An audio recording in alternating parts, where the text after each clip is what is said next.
What's up ulit sa inyo mga kalakbay at isang nakakapagod na araw na naman ang natapos. Kita niyo naman, nagmamadali na umuwi ang Kuya Dudong nyo. Hay nako Apo, ano na naman yung iniisip mo? Siya na alawin na naman yung nasa isip mo na. Nako, hindi po Lolo Kanor, sadyang nagugutom lang po ako. Punta na lang kaya ako night market. Tara, samahan niyo ako.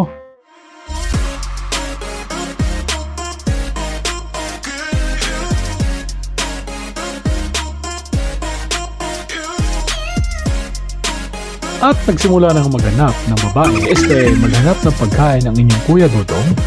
At ito yung mga tipikal na makikita sa mga night market dito sa Taiwan.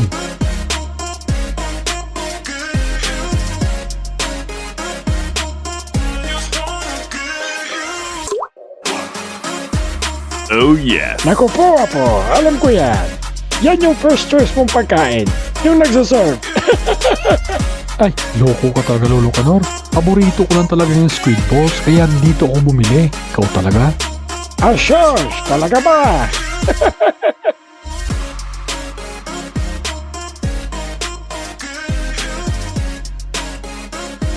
At ayan na nga, nakabili na tayo. Uwi na yung gwapitong Kuya Dudong nyo. At bilisan na rin natin at gutom na ako. Teka po, nasa na yung nagsaserve? Ay nako Lolo. At ito na nga ang pinakahihintay ko.